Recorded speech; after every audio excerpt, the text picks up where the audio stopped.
It can't be that bad, oh, it can't be that bad, oh, it can't be that bad, oh, it can't be that bad, oh, it can't be that bad. I'm a diehard Warriors fan, so it's like... And what a time to be a Warriors fan, too. Even back in the day, I do miss, like, the whole Thunderbolt. Yeah, that's when I was interning for him. Like, I was putting up, like, the cardboard cutouts of Thunder and stuff, you know what I mean? Like, I remember those days, man. Are you good at hooping? Yeah, I used to hoop. Yeah. You did everything then. Yeah, I hooped. You know, I went to Oakland Tech. It was some ballers there. So, you know, I knew how much I loved hoop when I went there because I was good. And I remember making a team on, like, JV. But, you know, our JV was, like, number one. You know what I'm saying? We was, like, 33-2 or something. Like, we had people dunking and some other stuff. Like, like it's regular like stuff, you had too. to make the team. Like, it was like, some people were heartbroken. You know what I'm saying? So it felt like something just to make the team. You probably broke some people's ankles, huh? Man, you know, I was mostly a shooter. I had a good handle, but I was a good shooter. Damn. You know what I'm saying? When I played on my JV team, it's crazy because me and Josh Johnson, I felt like were the best shooters on the team. Josh, who playing in the NFL right now. You know what I'm saying? Like, he still got an arm. But how come some of the most talented people come out of Oakland? What do you think it is about the town that really cultivates? I mean, the Bay Area for sure, but like we hear it all the time. Like, oh, this celebrity is from Oakland. I think it's just so much motivation around because even at a young age, like, I remember growing up in North Oakland, I always knew Ricky Henderson, like, was from here. It's like, you know, the A's in the 90s, it's like gargantuous. So just knowing, like, this guy's from the same neighborhood, like, he was the only representation at that point. But then Gary Payton, Jason Kidd, like Brian Shaw, you know, J.R. Ryder, you know what I'm saying? And even like, just beyond athletes, we hear it with... Clint Eastwood went to Tech, you know what I'm saying? They had a poster of him when I'm in there, when I'm going there. So you know, like, okay, this is an alma mater. Like, it's constant motivation just around, honestly. Like, it's so cool. Yeah. Zendaya's from Oakland. Yeah. You got, who's the, and who was homeboy from Euphoria that passed away? Oh, yeah. Angus Cloud. Angus Cloud. Yeah, they both went to OSA. I was going to send my daughter to OSA before she went to Oakland Tech, man. Jay Walt, shout out to Jay Walt. He went to OSA. Hell yeah. You know what I'm saying? Damn, dude. ST Spittin in the studio. Thank you for coming through, man. Man, it's good. I'm very happy to be here. It's an absolute honor.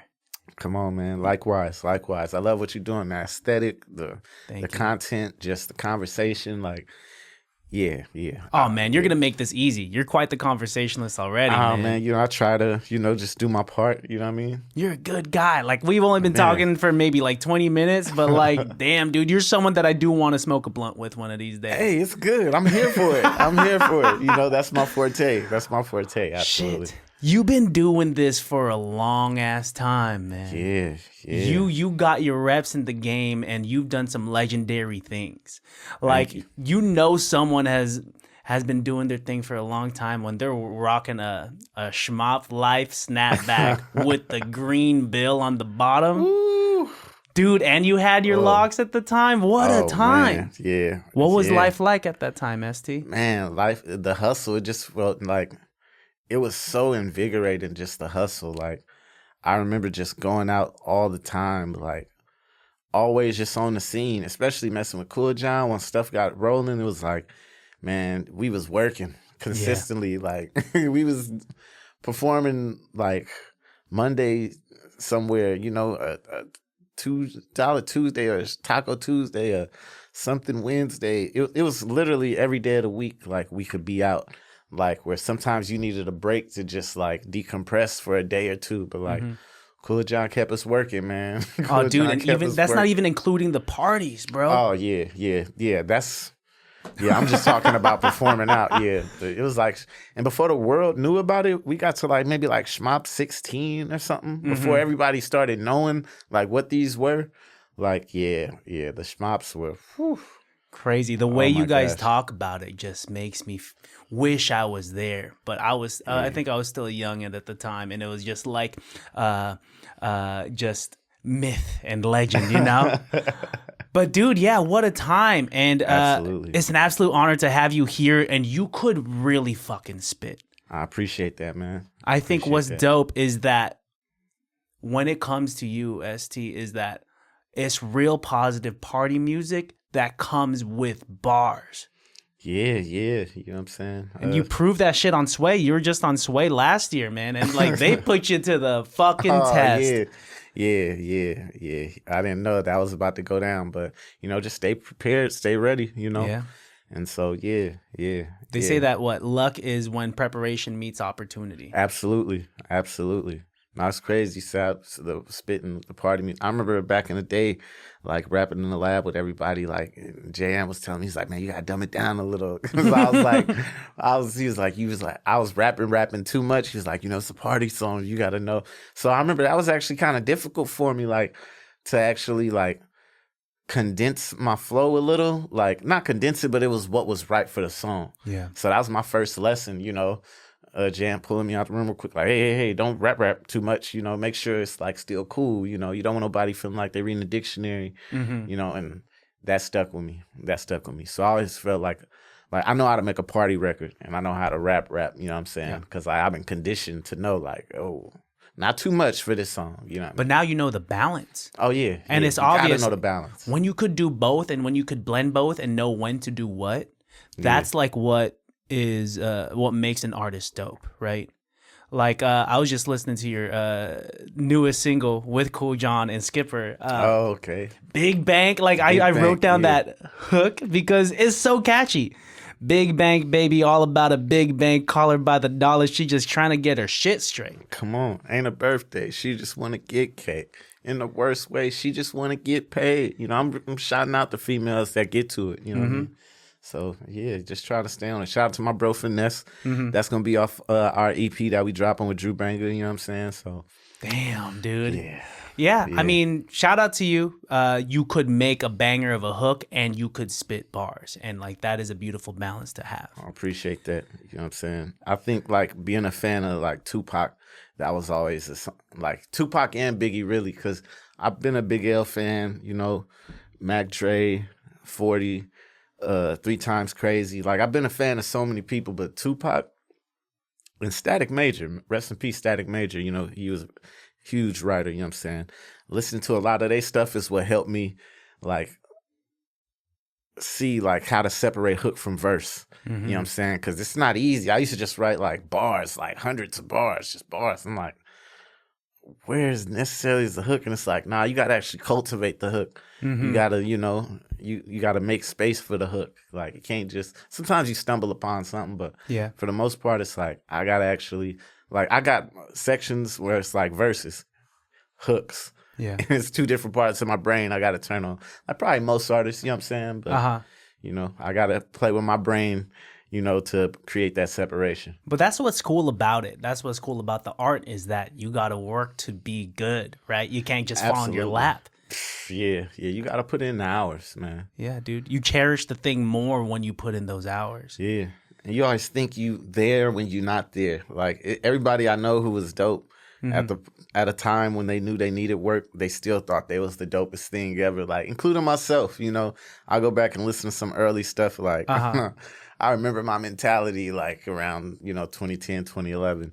But I go listen to some of the stuff now and I'll be like, this guy is cool. He like, but it don't be bad. I just hear I hear the improvement. What needs improvement? Yeah. So. Yeah. Just because you grew doesn't mean your past self was any less. You were always the guy. Exactly. You just had to put in the hours, man. Yeah. And that's how it is. It's really like that. Yeah. And with success, every artist needs like a tinge of delusion, We gotta feel like the guy to jumpstart everything. Yeah, you gotta pump yourself up, like, you gotta be your own motivator. Because you're gonna have some bad days. You're gonna have some bad days too. So you gotta keep that motivation up, absolutely. Dude, and where you came from in terms of like the creativity wasn't even rap, which is what I think I'm so fascinated the most by your origin story. Oh, is that you turfed, man? Yeah. You danced with the Animaniacs. Yeah, that's a big fucking deal, and that ties in directly to how you got into rap. Absolutely, bro. Like directly. Yeah. I mean, like the turfing days. I remember when I was in high school and people would glide to class. You know what I'm saying? They would get their snapback from the tips of their fingers back onto their hat just by doing the wave. Yeah, it was. Yeah, I still remember the motions. Yeah, man, it was. that was the time. You know what I'm saying? Yeah. Like I remember waiting at the bus stop, and it turned into just a whole spectacle. You know what I'm saying? People ride by beeping their horn because I got headphones in, just going crazy. Yeah. But you kind of know people watching too. Mm-hmm. You know, so it's like once you know how to do it, it's like turning it off was hard. Yeah. It was like, oh man. Oh, the turfers were Yeah. always like the coolest kids in my high school, and there were Man. battles. Were you battling in high school? Yeah, man. Oh man, Youth Uprising Center, like right next to Castlemont, that was the spot. That was like the spot. Like, oh man, it would be hundreds of people like gathered there, you know, people hanging on the fence. It was like you know what I mean? Like it reminded me of like how they used to show the M1 videos at Rucker Park, how it's just heck of people. It was like that with just dancing. Damn. You know, like I remember at a time where the turf dancers and the athletes were the coolest people. And sometimes maybe even the turf dancers were cooler than the athletes. Like, you know, but like it was always something. It was always something. I definitely had a reputation off dancing way before I started rapping. That absolutely is what got me in the game. But you as a dancer, what of the skills that you learned from dancing bled into helping you rap? You ever think about that? Stage performance. Ooh, that's a big deal. Absolutely stage performance, especially because I know I like to rap. And what I pick up with a lot of people, a lot of MCs, sometimes they just rapping, but they ain't really got no stage performance. They just like walking around talking. They might be rapping amazing, but it's no like hands up, or it's no like when a beat drop, they on point. Like in my head, my body is already thinking like before like my words, because I'm already on point. Like where I gotta dumb it down sometimes, where I don't want to be like, hey, like I don't want to be too much on point. Where like, is he rapping exactly what he's dancing to? Like. But that's just how, like, I mean, I'm sure it activates the same part of your brain. It does. And that's why I'll be like, like, you know, like. And it has to help with your flow, because when you're dancing, you're thinking about, like, how do I execute to the syllables of this song? Yeah, absolutely. And yeah, so when I'm writing, I'll definitely think about how to bounce off stuff. But sometimes I'll be like, I got to turn the beat off because I might be too much on point of the beat. And I'll be like, let me stop. That. I feel that. I got to turn this off just so I could get that airiness of just me thinking about what I'm going to say rather than feeling the beat. Some songs, I want to feel it. If I know it's a dance song, I'm writing it straight to the beat. But, you know, if it's something else, though, I got to like go in and out. You know what I mean? Yeah. It's all dependent. Yeah, and definitely then subject matter. What some people don't know is that through dancing is how you met Kool John. Yeah. Oh, look at you. Yeah, you done did your homework. Hell yeah. Yeah, of course I did. Absolutely. Yeah. Kool John can dance. The main event. Yeah, man. We had some sessions. I'm curious. I want to see how he dances. John could fuck with it back in the day. Like, you know what I'm saying? I used to go over there and, you know, I get them boys some doses. Shout out to all my Richmond guys. You know what I'm saying? Shout out to my guys in the main event. But I used to go over there and get them some work. But, you know, I was part of Animaniacs. That's what we did. But John could dance. Like, I done been over there and we done had smoke sessions, and then he just started fucking with it. I'm like, wait a minute. Like, you were nice. Like, yeah. Like, John used to fuck some shit up, man. That's so crazy to think about, because, like,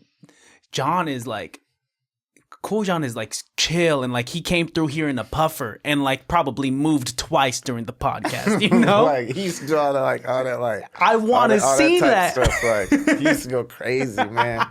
Like, yeah, man. But that's dope that's how you guys met. Same manager actually for the group, my homie Dorian, man. Shout out to Dorian. Their manager was the same as ours. Yeah. And then Dorian started doing a bunch of stuff in music, like, and I remember him telling me, like, man, you need to come mess with my guys in the Rich. And I was like, man, I ain't about to go mess with the Richmond cats, man. I'm on Oakland. I ain't worried.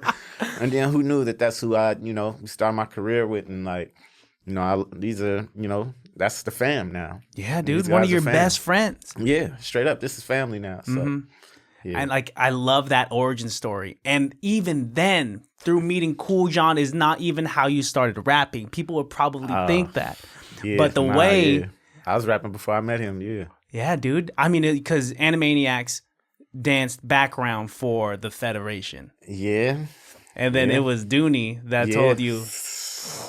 Yeah. Hey, if you start rapping, Oh, you could man. open up. Yeah. Which I think is one of the coolest origin stories for you to kind of like Yeah. get jump started into be like, hey, I think I could actually do this. And you spat for Dooney. Yeah, and they was like, man, I was dope. You know what I'm saying? Nothing happened with that from that, but he ended up still doing music with other people from the group. I just like moved out to the Rich at the time, and so like I kind of missed that window because I had said in one of the interviews a minute ago, I was like, man, ain't no telling what could have happened, and he had hit me and corrected me, let me know like, nah, I did start fucking with some people, and I was like, man, that's on me. I dropped that ball, so you know, shout out to Dooney. You know what I'm saying? That was on me, but just knowing that happened, yeah, that was the story. That's how it popped off, man. Because you spat for him, right? You remember the yeah. bars that you said for him, right?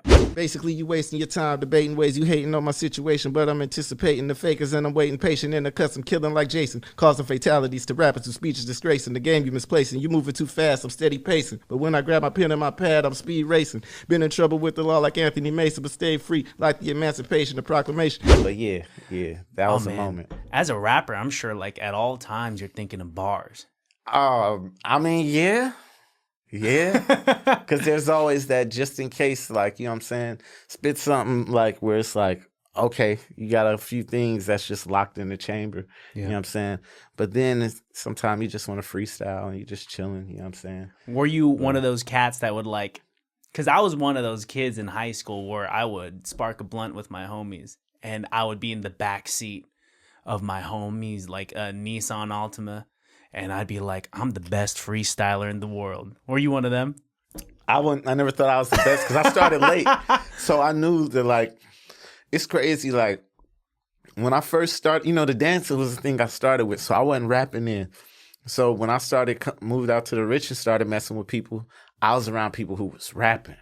So it was like when I was in Oakland, before I started doing the music stuff, I was just surrounded by the dance culture. So I wasn't used to people just, you know, I mean, it was some people. I take that back because my first spot I ever recorded in was in the Hyro Lab, like, and I was with my homies TK and Know It All from League 510. So I was surrounded by some hip hop collectives. Yeah, but I was still known for dancing, really. Like, if somebody see me like rapping in Oakland, they'd be like, boy, quit playing. Like, you know what I'm saying? Let me see it move. And it'll be like, kind of like, okay. But I didn't get that when I be out with my Richmond homies. It was like, that's not what I was, they knew me for it, but it was like, nah, ST could rap. Like most of the homies in Oakland would call me Sterling because they know my real name is Sterling. Like, but a lot of people in Richmond knew me as ST. So it was already in my head, just the divide of they respected me as a rapper over here. And it was nothing against people. It's just, you know, when people grow up with you, it's like, nah, you got to show me. Yeah. You know what I'm saying? And when I was out in the Rich, that was my show me years. So it was like, people were seeing like, oh, he taking this serious. Like, you know what I'm saying? So that was like my little rebellious moment, like, I guess to some people, because I remember even my mom's like, what are you doing? Like, you know what I'm saying? You're like, a dancer. Yeah. And for her, it was, you're interning with the Warriors and stuff. Like, now you want to rap. Like, what are you talking about? Like, yeah, so, you know. Yeah, it's harder when you do something later in life. When you introduce yourself to someone as that particular thing, then it's easy to be like, okay, that's ST. He's a rapper. But if people grew up with you knowing that you were a dancer, you kind of have to like, you're right. You got to prove to them. Some people didn't like it, man. Some people in my group, they didn't like it. It was always respect, but like people did not like the decision. And I'm like, I want to rap. You know, I'm like a little kid, you know, the engineer could. And I'm like, but all the people I met in the Rich, it's like, Jan, that's already the fam. So I know what he doing. But like, I got cool with Young Barry, like out on that side, like J-Rock, Kool John, of course, but Kool John and Skip, I remember they were just starting to rap too. So it was a collective of us that were kind of just starting, you know what I mean? Like, I only had them by like a year or something. Yeah. Like, so I had a little bit of time on it, but we all, for the most part, were just starting. So like, even though some of them were younger than me, like Barry was like my young big homie. Because Barry was like a star when I first met him. When he dropped, like, I remember seeing like people chasing him in the mall and stuff. Like, that's so crazy. At Hilltop, like him coming back to Oakland Tech. I remember, like, I was like, man, I went there, and he's like, come up there with me while I do a show. And I went up there and watched people just going crazy over him. Like Barry was the first one, like, really, to me, to kind of introduce the movement. Because, like, he was rapping over Sue and P-Lo and J-Ant stuff. you know, he kind of had the sound before any of us. You know what I mean? So shout out to Bart, you know what I'm saying? Wow. Yeah, he was like the architect really of like the sound really. But yeah. And it's cool that you guys all met each other and worked with each other at the right time and place of the movement of that sound. Yeah. Like when HBK and the Shmoplife was like really starting out in like the early 2010s, man. Yeah, man. That's when I was like in college. Yeah. And so it's like your guys' sound is something that is so nostalgic to me going to community college as the rest of us were. Yeah. We was all there. Man. Yeah, man. Me and Sue had just got accepted in Cal State East Bay. We both got in like a court. I was in there like a year before him. But then he came. Uphat came out, I think, after his first quarter. Then it was over. Oh, like, yeah, I mean, like touring started, and it was like, you can't focus on your 12 units when you're on tour. You can't be like, I got to go to biology right before this performance. Yeah, definitely, and that's like the type of time it was on. You know what I mean? Like I remember like looking at like the postings on a bulletin board for the upcoming events, and it said like HBK was booked for like the summer little like the summer jam type thing that we had at the school, and I'm like, wow, this is dope. Like, how did it feel to be active at that young of an age?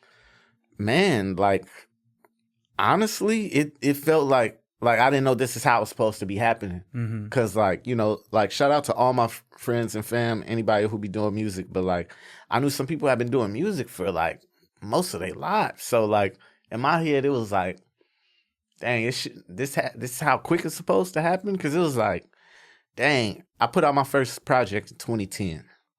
It was like called Unclassified. But by like 2014, I remember Shmop City came out when Kool John dropped that. And I remember when that dropped, like all the time in between that, we did so much. But like my first project was 2010.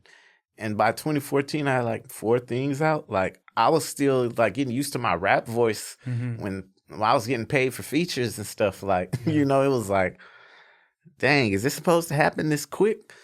Then I think how I embraced it, because I remember just wanting to quit my job. I was working at Home Depot, and it was like, man, I done paid enough rent for the next like 3 months, and I got enough to, you know, really get through the year. And I'm like, I wasn't selling stuff on iTunes or anything. Like, this all just feature money and like a show here and there. And I'm like, dang, stuff ain't even rocking, but I don't have to work this job. And then, you know, like I remember the first tour, it was like the Game Forever tour. You know what I'm saying? Like Pink Dolphin had sponsored that one or whatnot. And so dope. And like, you know, once the first thing started, it was like things just started rolling. Yeah. It was like, because my mom's used to be like, how are you making money? Like, and I'm like, I'm getting paid off doing music. Yeah. What? Like she couldn't fathom it. Like I remember having to take pictures of my check and send it to her. Like take pictures. You know, now it's regular when people just take selfies in front of a big crowd. Yeah. But I remember we'd take the selfies, you know, in front of like Santa Cruz, in front of like a Catalyst or something in the crowd, and I'd be like, hey, this is what we did tonight. She's like, you got paid for that? Yeah, I did. I got paid, you know, like. Because the music career at that time, it was hard to prove because social media wasn't what it was now. Yeah. It wasn't like I was just getting broke off. Like Kool John would just, you know, shoot me a little quick something, you know what I'm saying? Like for just helping out with the show. And it was like, but that little quick something add up when you getting shows. Like I go on tour with him and I'm coming off booking my own like 10 shows or something, you know what I mean? And then I would have like feature deals or something. Like, and so it would, and then when them iTunes checks was hitting before streaming, people don't know how sweet it was. Different. Man. Now it's like, like you could get thousands of dollars without having to sell like hundreds of thousands of streams. You know what I'm saying? But like it was still selling hundreds of thousands of streams, but man, you know, different. 99 cents for a track hit different when 1,000 people, you know what I'm saying? Hell yeah. As opposed to streaming it, you know what I mean? Streaming has made it way more accessible for people to hear the music and discover music. But the money that goes into the artist's pockets killed it. That's kind of like why people have to like remaneuver the game now. Yeah. Like this day and age of artists and how artists thrive, you got to be more than just a rapper. Yeah. You got to be a content creator. You got to be a visionary. You got to be way more collaborative now. Absolutely. How do you think the game has changed from back in the day? From like when HBK and Shmoplife was really starting out like up to now? Really like that whole part of just the stream thing, you know, because, you know, like you didn't have to put out stuff as frequent. Mm-hmm. You know what I'm saying? But it always helped. The more frequent you put stuff out, you know, the compounding of everything, you know what I'm saying, always helped. So, you know, now it's you just got to have more merch with stuff, you know, do something a little bit different, you know. Forgive me. Very good. Like definitely having some merch with stuff, or just like my project before last, my On the Case one, I did that one through Bandcamp and through Even. You know what I'm saying? Yep. And so like I put it on streaming platforms, but I left it up on Even and Bandcamp for like 4 months before I even did that. Just to see, you know what I'm saying, how it goes. You know what I mean? And it was cool. It was like, okay, it's not bad. You'll make like, more money that way. And it's the you know? your core audience that is willing to pay money to buy your thing that you worked on. Exactly. Rather than some lavender latte from a coffee shop, you know? You know, and it's like just putting it out there first, you know, like and it was crazy because when I did that, it actually made some of my streams go up a little bit more because people were looking for the project, and it was like, nah, it's not on there. You could only get it from here, you know what I'm saying? And you know, it didn't do like nothing astronomical, but it surprised me. Yeah. Though, you know what I'm saying? Like Bandcamp and Even. Like I was like, okay. Like, but you know, all of this stuff is just research. You got to go through it, do it, see what works for you. Because everybody, you know, they'll see what LaRussell did and they think like, that's going to be me. And it's like, you got to put in that time, man. You got to build that. You got to, you know what I'm saying? Like, you got to build that core engagement, that core audience. You got to do what works for you. You know, some people may do better numbers on streaming platforms than others, you know what I mean? And some people may not do streaming at all and just do great with shows, you know what I'm saying? And or great with auxiliary items and merchandise and packages. You know, you really just got to do what works for you. You know what I'm saying? That's right. Even though there are blueprints and templates that exist, you still got to tweak it. If you're going to use that blueprint or template, you got to tweak it to make it work for you. Exactly. And you still got to be dope. Exactly. Like, you know, like some people don't like to rap. And so it's like, if you know you that person, don't make a bunch of videos where you want to, you know, be spitting places and stuff. It's like, you know, like if you know you don't want to do it, don't do it. You know, go review something with food. It's like, I'll tell Kool John all the time, I love how he promoted his last album, Shmop God. Like, dude, you rolled out a bunch of restaurants like that you like eating. I'm like, who's doing that? I'm like, it's different, man. I'm like, man, yeah, it's a million ways to skin a cat. You know what I mean? That's why I really see, like, you got to do what works for you. Like, yeah. What have been some of your favorite moments from this, like, journey that you've had? I'm curious. Being a fan, getting to turn it on and off. Like, I remember doing a Jeezy tour, and we did LA back to back, and it was dope to like be backstage and everybody talking, and you know, Kool John go out and we perform. But to me, the dopest part was leaving and going to sit in the stands and then watching the show. And then people like, hey, I just seen you on stage or something. Like, yeah, that's what's up, thanks. But, you know, and we got the pass, we could go wherever. So I'm just going to like sit like, you know, right by the, you know, stage and just enjoy the show.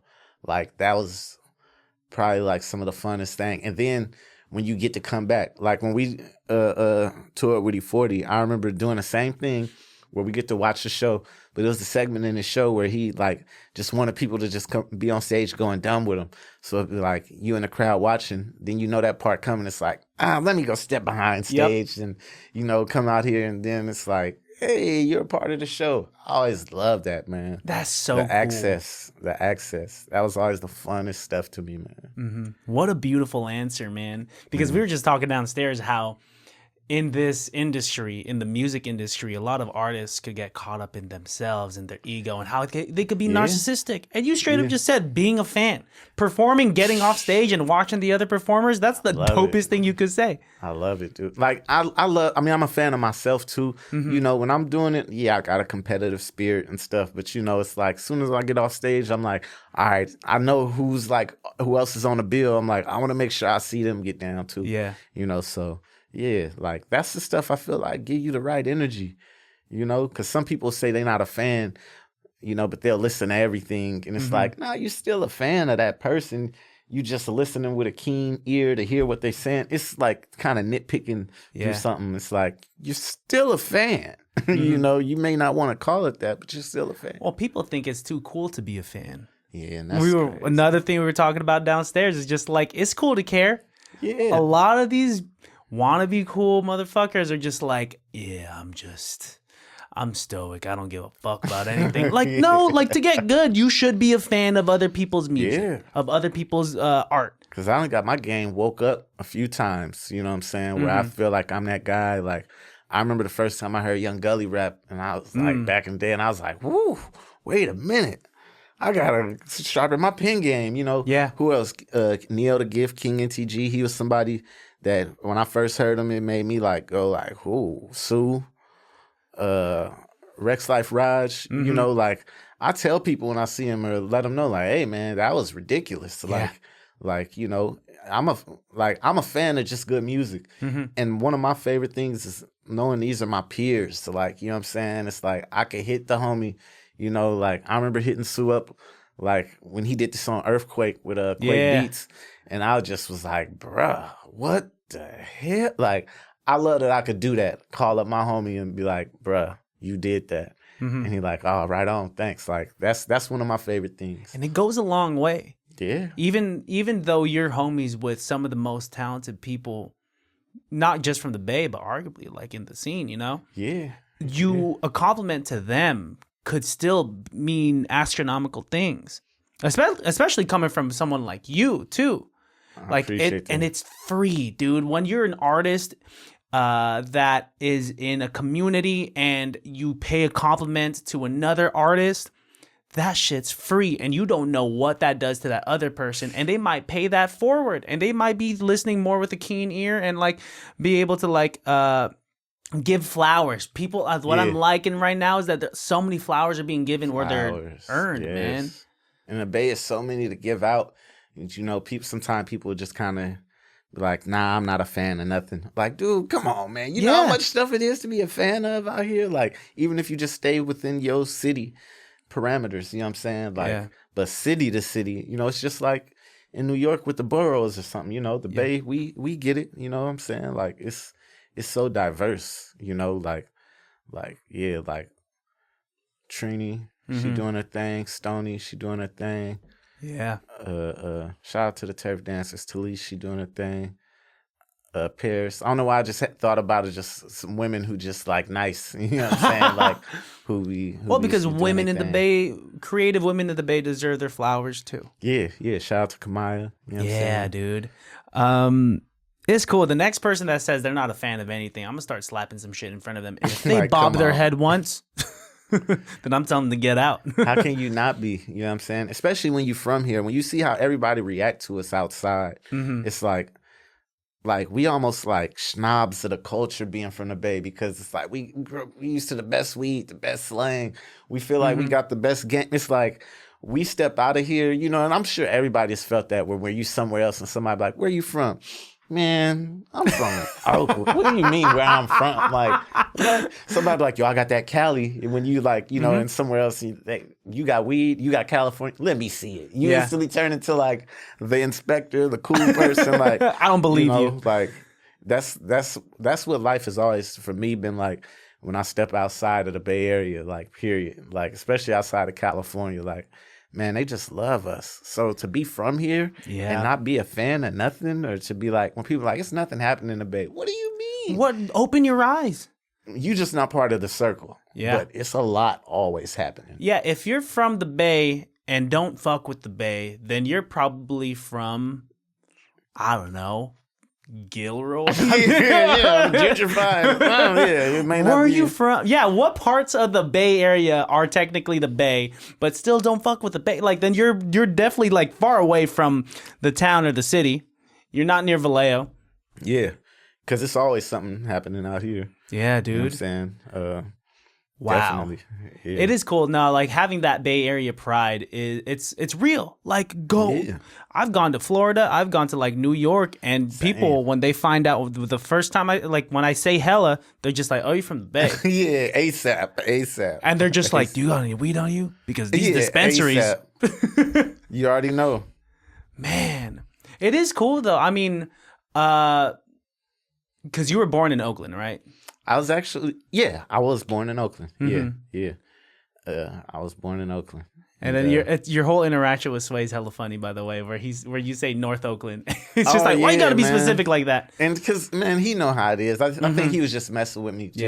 Just being from Oakland, we just so territorial, you know what I'm saying? Everybody from Oakland know. I think it might be like that anywhere in the Bay, but especially the Oakland I grew up in, we so like introspective and inside. He from Oakland? What part? Where exactly? They gonna do their homework. Yeah. And be like, what school did he go to? Who is Granny? Who this, that, and that? Like, people really do their homework on you, because one thing people in Oakland hate is somebody who trying to use Oakland name who ain't from Oakland. You know, but I think that's any city like that. We just prideful like that in the Bay, like, Oh, you know, yeah, dude. like, you know, because people from out here, they, you know, I know people who rep Alameda hard, rep Fairfield hard, it's, you know, it's the pride of the Bay. And then you find out they're from Walnut Creek. Yeah, you're like, yeah. I went to De La Salle. yeah. That's how I be when you out of state or something. You meet somebody, you be like, "Where you from?" "I'm from the Bay." "Oh, for real? Where you from?" Ukiah." "What?"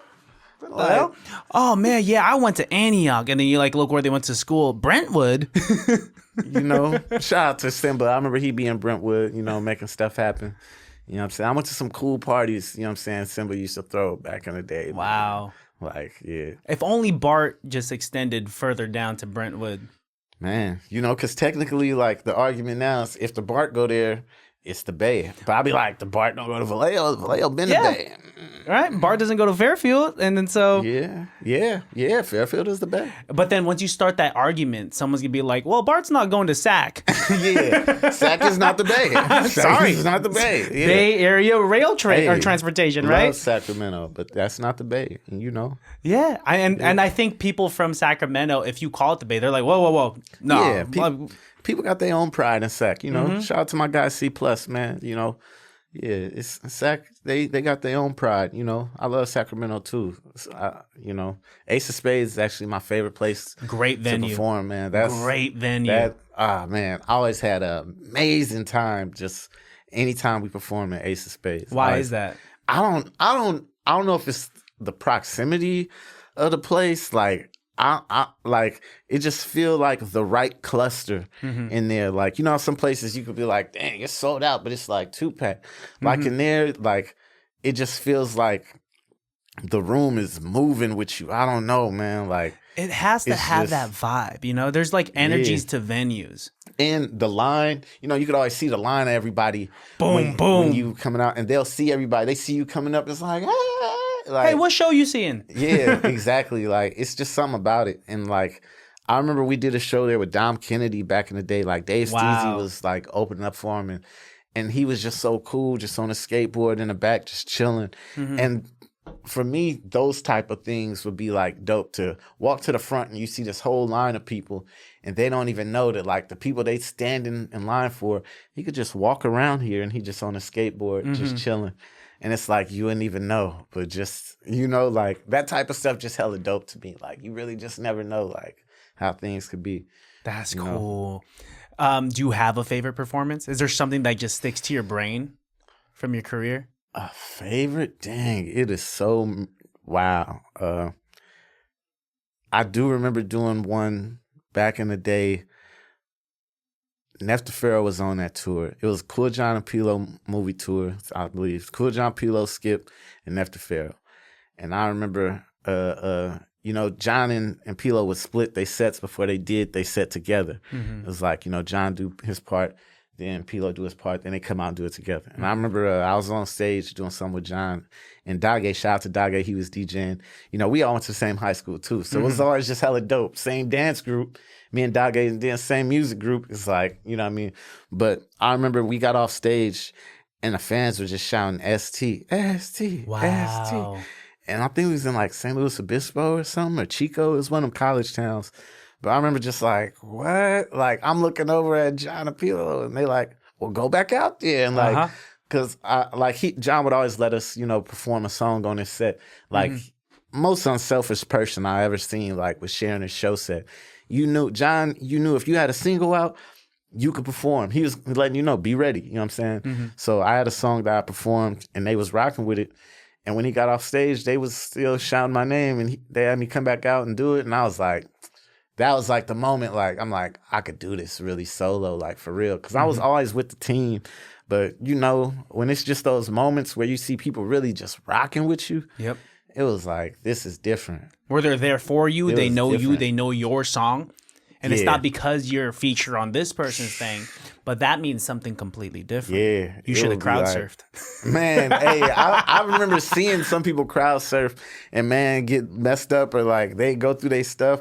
I definitely done been right there seeing other homies crowd surf and tested the water and be like, nah, I'm a chill. I'm a chill. Dude. Yeah. I think my fear of ever crowd surfing is just like, what if they like just chicken out last minute? Then I'm on the floor. Dude, I remember that happened, like, not hella bad, but I remember with Skip once, like, you know, like, like he jumped in, like, they caught him, but it was like, wasn't that many people, you know what I'm saying? But so there's like 3 dudes just trying to hold on to him. And what it was, a few people had jumped in, because Daga used to do it all the time. Yeah. He just, you know, boom, like, and like, you know, Sue did it before.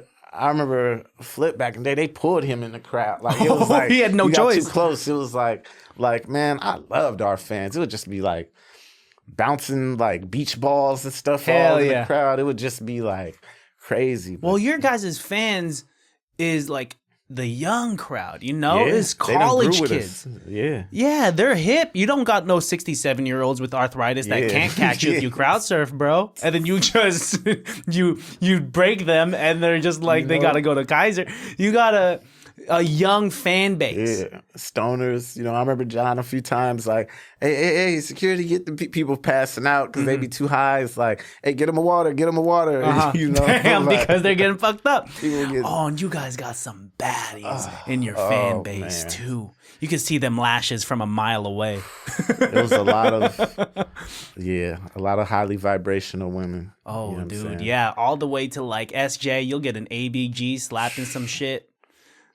To Fairfield, where you got some ratchet girl throwing that thing back. Yeah, it gets like the spectrum. I could see the flashbacks, man. Yeah, you can see it. It's written all over my face. It's like Saving Private Ryan going on in your brain, dude. But instead of storming the beaches of Normandy, you were storming some. You know, it was a good time. You know, like, you know, I can't complain about nothing. A nice, safe, healthy time. You know, like, well, I say, dude, because you preach to people safe sex, get tested, all of that stuff, everything. Yep. You know, stay on point, don't be reckless. 2 things could be true. You could be someone that's fucking, but you could be fucking responsibly. Absolutely. Yeah. Absolutely. You gotta be. You gotta be, especially, you know, you're gonna be living how you living. Because it's hard to tell somebody, you know, when you young, you know, fresh out of high school, you know, y'all popping, you buzzing, and you on the road, and people throwing themselves at you, and you know this is gonna happen. It's just when it's happening, you're like, oh snap, this is that moment. This is that moment. All right, let me make sure, you know, I'm strapped up. I got this, that, and the other. And sometimes you just gotta, you know, just curve it all completely. I don't know, dude. Back in the day, some of my homies, some people that I knew, you want to know like their only form of contraceptive? Yeah, there's some out there. And it's wild. Those be the ones that get nothing. You be like, how the heck? What? Like, how did you? Like, God really was watching you. Like, You dodged every STD with every stroke. I don't know how you did it. Man, and you know, it seemed like they get stronger every decade. Like, I don't know how. I don't know, because you know, there's some grimy people out there. Or if they stand 3 feet from you, then you're gonna get that STD. You know, it's and that would be a lot of things too. You know, it's with a lot of women out there. You like, I don't know about this one. You know, like.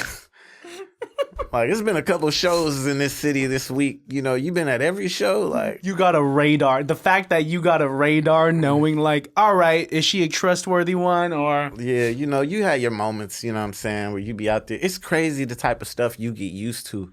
Yeah. Like, I remember telling Kool John one day, like, dude, we done forgot about moments some people will never live. Hell yeah, dude. And I'm like, that's just crazy to think. Like, I'm like, it's some stuff. I just remember doing some real off the wall stuff that, you know, not even gonna speak on, but just like, you know, but just thinking like, wow, we done did some crazy things that could be in a movie easily that, you know, some people will never know about. But I mean, I guess that's like that for everybody in life, you know what I mean? I mean, not everybody, like, I'm gonna tell you that. But I mean, yeah, it's some stuff I'm sure we did that other people, yeah. But that's what life is about. And what's cool is that you guys were able to do that movie level type shit and still be good dudes.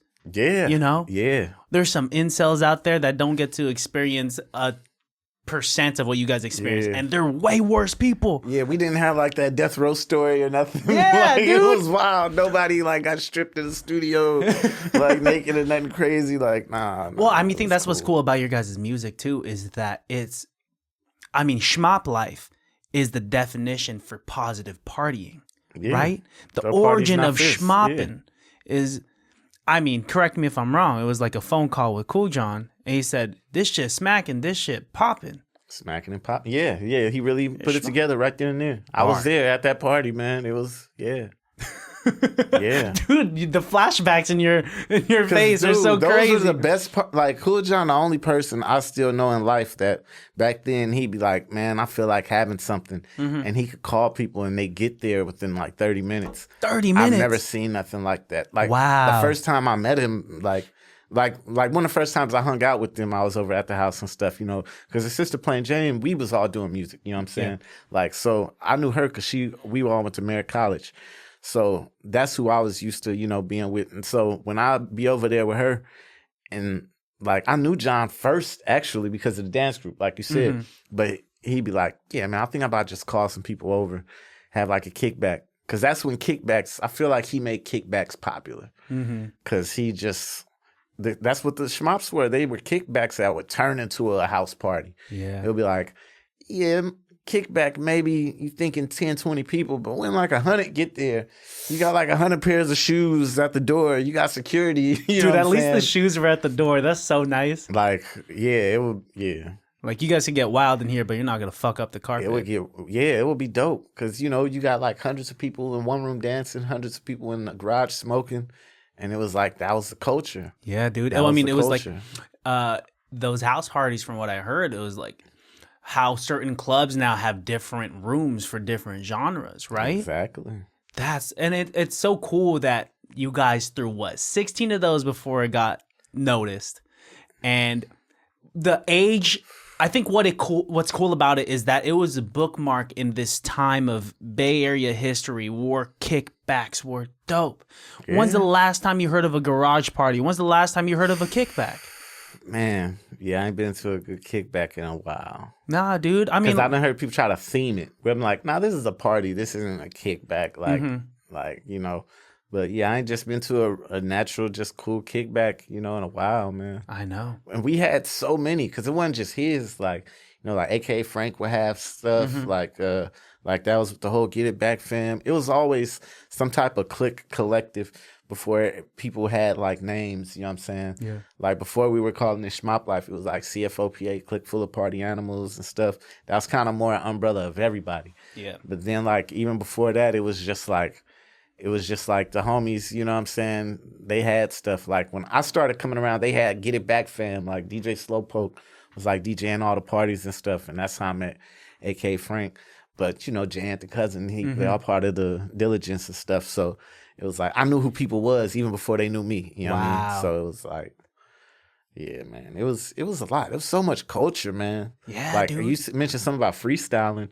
Like, I wasn't, like, doing that much. But I remember when I first met, like, Young Barry, Filmo Rocky, Showbanger, like, they was always freestyling. Like, they was always on it. Like, because it was always. more of a thing. I feel more of a thing back then. I don't know if any of these Gen Z kids are hitting their vape and then spitting freestyle. It's some out there. It's some out there, but a lot of people not on it like how they used to. Yeah, dude. Yeah, and it was a time, like, even a square like me, I was a part of that culture where I was just like, I'm not a rapper. I ain't got nothing on distro like that, but you give me a word, I'll be like, all right, let me get a hit of that bong and we're going. Yeah, because you know how it is, like, you could do a certain type of music now where you don't have to necessarily freestyle, you know, but like I got homies who, like, they might have seen me on Sway and they be like, hey, man, I'd love to meet him. Like, that's cool, but you don't be rapping like that. So, like, it would be cool to meet him, but, you know, I know what he likes. Yeah. You know what I'm saying? He likes people who know how to rap. You know what I'm saying? Like, and, you know, I wouldn't even introduce him to nobody, like, who ain't got no bars, because he gonna look at me kind of like, what are you doing? Like, it's gonna make me look a certain type of way. Yeah. You know what I mean? And, like, that... Shout out to your appearance on Sway. Probably one of the most entertaining to me that I've seen on Sway, just because, like, I mean, he brought it up because Nas is one of your influences, and he was like, we're going to do the same thing to you. Dude, that was crazy. You got I was 4 in there minutes. nervous. Yeah, what was your feeling when Sway said, all right, ST, you got 4 minutes to write something right now to rap? It was just, you know, in my head, it was already a bunch of stuff just swirling around. That threw my head because I had in my head what I knew I wanted to rap. And it was like, oh, I got to come up with something completely, like, different than what I've been memorizing in my head, what I thought I was going to rap. And so it was like, just do it. I don't know, like, you know, like. And you did it. And there's physical evidence that you did it, bro. It was just like, you know, when he said that, I knew he was going to show some love, because I know Sway, you know, like, he showed love definitely to the Bay. But I didn't know it was about to be that. I'm like, you gonna go to the archives with the Nas thing? Yeah. That one just, those bars just came out of nowhere, man. Honestly. The coolest part about that is that at the end, before anyone could say anything, you're like, true story. Yeah. You're like, mic drop, what the fuck? Yeah, like, I just thought about that because, you know, I mean, I'm a big Hoop fan, so I said something about Caitlin Clark and Anthony Edwards in the first couple lines. You know, I'm just used to watching basketball all the time. So, like, that's where I'm going to pull my first part of creativity from, with some basketball lines. So, that's what it was jump into, that was the first thing, safe haven of, all right, something with one of these, you know, going to hit. And so, that was really the first thing. I knew I had, I knew I wanted to rhyme something with women shooting their shot with Caitlin Clark in my head. And I was just like, I got to reverse engineer to make it make sense to that. Yep. And then after I got to that bar, it was like, okay, we got this now. Then everything just started flowing. Yeah. You know, and you were ready, dude. Yeah. So you were ready. Once again, that's like when luck is when opportunity meets preparation, man. And you stay prepped. Absolutely. Because I don't think at gunpoint, if someone told me to write something in 4 minutes, I'd be like, just shoot me. Like, how many bullets are in there? Unload that clip. Man. And I say that one threw me because it's one thing to be just having verses in your head and they say, all right, we're going to rap now. And you go, then be like, all right, do something completely brand new. Like, oh, damn. And I'm like, I can't rap what I want to rap because I'm saving that for the big thing. And it was like, because you knew you were going to rap on there. Yeah. That's so crazy, dude. Shout out to you because, like, that entire time, even though you're breaking it down like there was some pressure, you didn't seem pressed at all. Man, it was just like, I'm not going to mess this up. You know, that was a bucket list thing for me, you know. You got to rap on Sway. Yeah, I always knew that was a bucket list thing. Some people have raps about one day dreaming to rap on Sway, and you did that. Yeah. That's that was so one of cool. the best freestyles of 2024. Hell yeah. So, you know. Hell yeah. Shout out to that. Hell yeah. You've done a lot, man. When did you shave the hair off? Because that was like, that's the time. That's crazy. I felt like it was a rebirth time. Like, that's kind of when I started taking my brand footwork more serious. Okay. With my publishing, I just felt like it was a rebrand. I didn't even know I was rebranding when it happened, because to me it was just okay. I got my merchandise off the ground.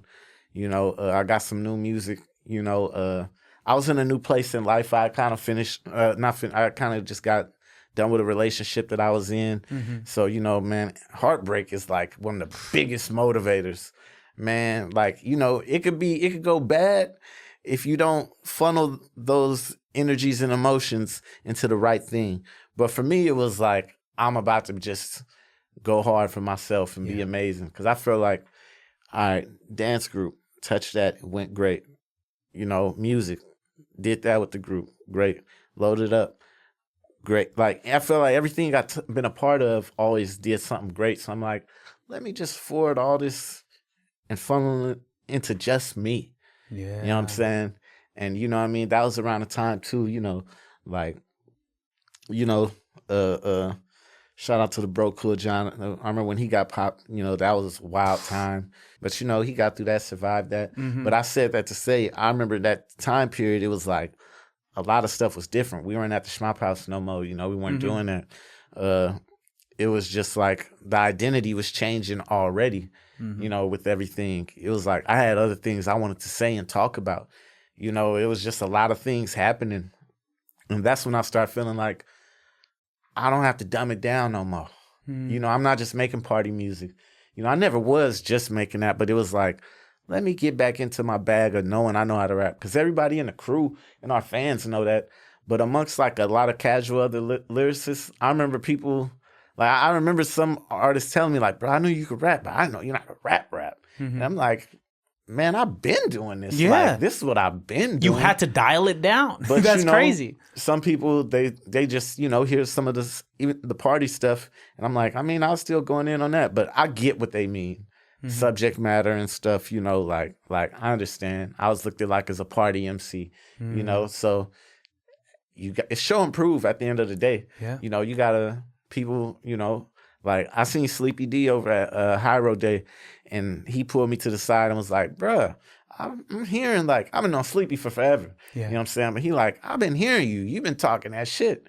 And I'm like, man, he didn't know. But for me, that meant like so much because Sleepy been somebody who been respected for doing his thing. So it was like, you know, like I knew I was part of a lot of the party crowds. When I hear somebody I know who's spitting, tell me like, hey, bro, I felt that. I hear what you're doing. I'm like, that's what's about. You know It's what a I'm saying? big deal, dude. Yeah. And it's obvious, man. And yes, I mean, the compliment coming from someone like him means the world. But I'm telling you, as like someone that just meeting you today that's been listening to your music, that is obvious even when you're making party music, which has its time and place, that this guy has bars. That you can spit.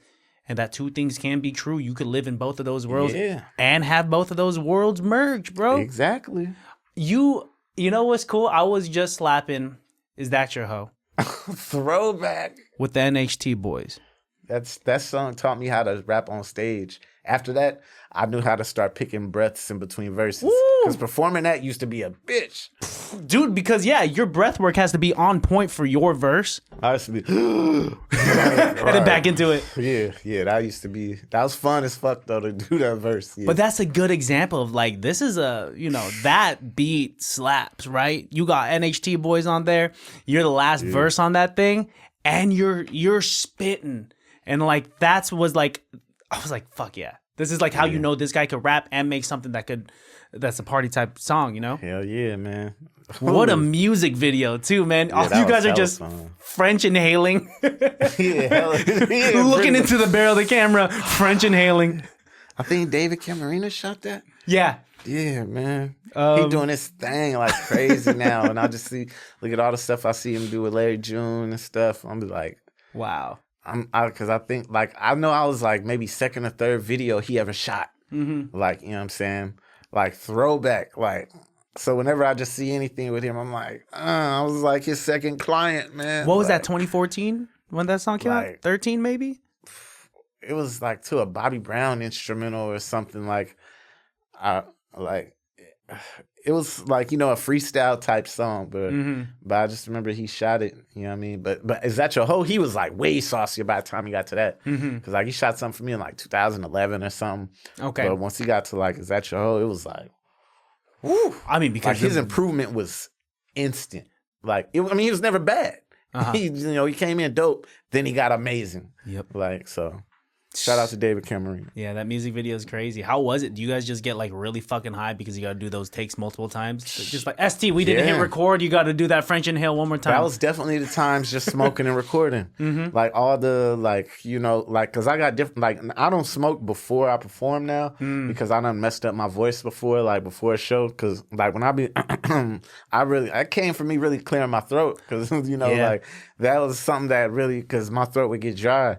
Pause. You know what I'm saying? But back in the day, we just be smoking, and so you just going smoking, drinking, press play. We recording. Like I say, not until we started like touring a lot, performing like a whole lot. That's when I started realizing what worked for me and what worked for other people. Because I remember like seeing. I remember John lost his voice for a show, and he came out and he just. And the crowd rapped the words, and it was just like, what? I was like, this is dope as fuck. That's crazy. They just rapping the words, you know what I'm saying? And I was like, okay, I can't do that with mine. It's like, I got to make sure I'm on point. And one time I almost messed my voice up during a show set, and I was like, I can't be doing this. Yeah. Because I can't go out there and be like, they like, what? Like, ST rap the verse. You know what I mean? Like, ST spitting can't be the person who don't rap. ST not spitting, Exactly. You can't be that. You can't be that, What was your weapon of choice? Was it backwoods? Was it swishers? I mean, back then, I'd smoke backwoods or swishers and papers. But, once I started not smoking before shows, I started cutting the backwoods. I feel, because that's a full tobacco leaf. It just messed with my throat, man. Like, but even when I'd smoke papers, I'd see my voice just naturally dry out a little bit. So I'm like, dude. Before I do any show, I just had a show last week at Urbana, downtown Oakland. And it's a whole smoking event. You know what I'm saying? I saw that. You were posting some. Yeah, that shit looked fun. I was there most of the day, but about like 5, I didn't smoke because I knew I was going to go on at like 7. I'm like, I need at least a good 2 hours of just nothing. Just water, cough drops, you know what I'm saying? Because I just know, like, that could happen. Yeah. So I don't never want to, the voice is a tool at the end of the day. Yeah. And so I'm like, I'm not going to mess that up. You feel me? Like, I feel that. I mean, it takes time to figure out what your pre-show ritual becomes, right? Yeah. But when you just stick to it. So I love it when I see people, the first time I seen LaRussell perform and I seen him with his tea. Yeah. And stuff. I'm like, oh, yeah. You already know what time that guy, it is. he'll come out with his thermos. He'll sit down, crisscross applesauce. He had the thermos. Yeah. Be like, how y'all doing? He'll ride a bike after the show, and he'll just be chilling like when that. You hear him rap, like, okay, yeah, he need that because he talking. This it's is a lot of instrument, man. Yeah. You gotta take care of it. Yeah, it would always be crazy to me when I see like people who sing smoking cigarettes. I'm like, oh my gosh, that's gonna. But of course, we've seen that some people they could do that and it's cool. But to me, that's always the craziest thing. It blows my mind, dude. I'll be seeing like Frank Sinatra or Dean Martin, one of them old cats, kind of just like smoking like a cigar or a cigarette, holding a whiskey and then singing their asses off. I'm like, how? Dude, how do you do that? And that's funny thing about that. But like they talking about Jordan used to have like a cigar and like a beer or something before the game. Like he dropping like 30 on people every night. The part with the camera don't see. But he's just that dope. That's the thing. Yeah. I mean, and Homeboy's tall, so it's not like he necessarily needs all the cardio. Exactly. He steps twice. He's halfway through the court. Yeah, we watched the games. We saw it. Yeah. Exactly. You said you're good at. When's the last time you hooped? Man, it's been a while. Basketball used to be life, man. Yeah, but I ain't hooped in a long time. I've asked this question a few times, but were you one of those dudes that wore basketball shorts underneath your jeans? Absolutely. You just got to be ready for a pickup game. Absolutely. That's so crazy that I was definitely from that era. We had the hoop shorts under the whatever. It's so funny, ain't it? Because you're thinking about your fit. Even when I didn't hoop, like I'd still have hoop shorts under my outfit because it could go down at any given moment. Yeah, you're right. Like, that's so funny that was a thing. What was the drip back then? You were wearing a Shmoplife snapback, a black Shmoplife snapback. Ooh. And then some sort of like the jeans were skinnier back then, dude. Especially during them jerking days. That's crazy because I just like had found a picture actually of an old Shmop, or the first Shmoplife photo shoot. What? That's epic. So you got to I send got that to a me so I can picture. put it on the podcast. I know I got at least one photo in here. Something that I just seen. Like, it's right here. It's right here. Boom, found it. Found it. Look at that. Yo. Filthy Drip, Hilltop Mall. The first Shmop sweater. Look at All that. black. I had the... Do you still have the sweater? Man, it's like in my... I got like a big trough of all the Shmop stuff. Yeah. I got like the sweaters, hats, like all that colorful stuff, man. It looked like Christmas decorations when I go through there and start opening stuff. Dude, it was a crazy time, I still got right? the fuck security jackets. Like, yeah. Because that was when our uniforms meant so much more than anything. Yeah. You know what I'm saying? It would be like, who are all these people wearing all these happy face things? You know, like security, they see us come up to stuff. They be like, look, only performers. We like, we are our performers. All y'all performing. Yep. It was like 10 of us. Yep. All of us. And they be like, dang, they really all are performing. Like, yeah. That's branding before social media was what it is now, man. You walk around wearing the merch, you rep the merch, and they know you for that smiley face. Yeah, because it was, I forgot who told us, like, but like it was the same thing, just rinse and repeat. It's like, you got the uniform, we got the soundtrack, then we got the experience.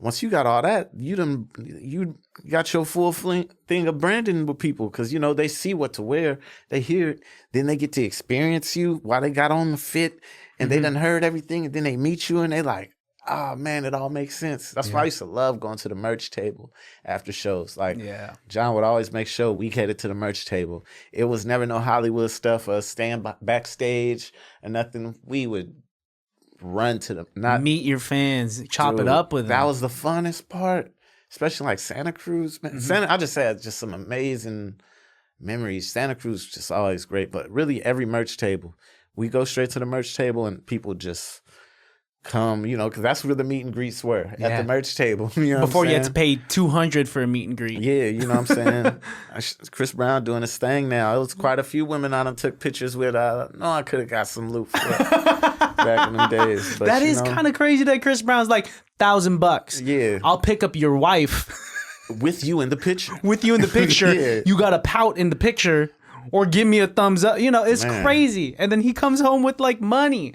Man, yeah, those used to be, I remember, seeing those, man, like, geez, y'all remember people would come get the haircut before the show. You know what I'm saying? I'm like, dang, that's part of something. That's the pre-show.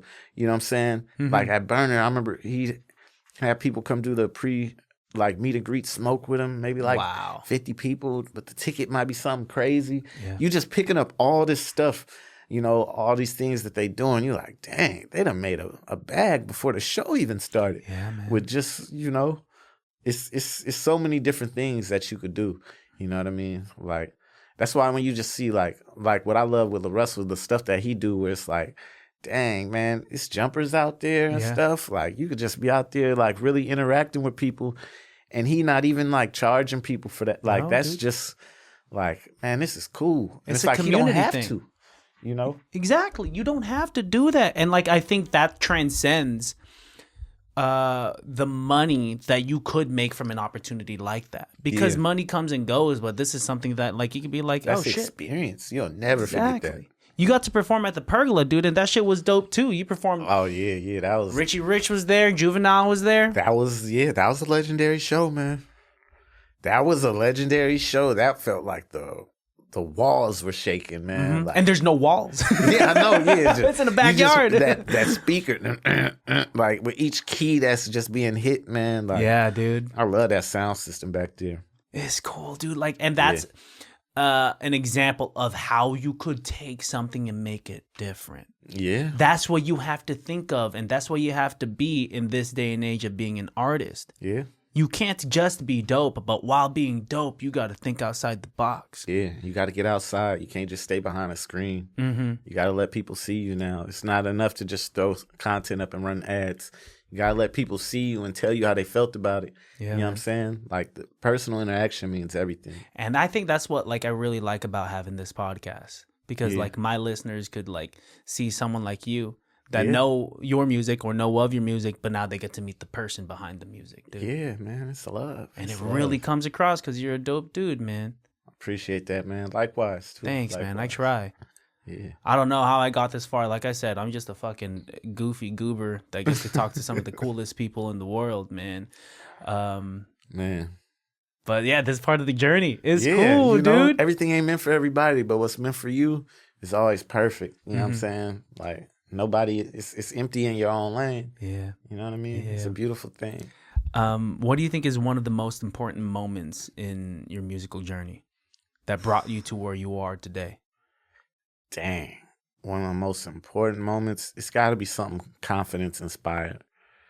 Something, you know what? It's a trip. I remember, dang, I don't even know if they gonna remember. It was like me, Kool John, Rossi, Plain Jane.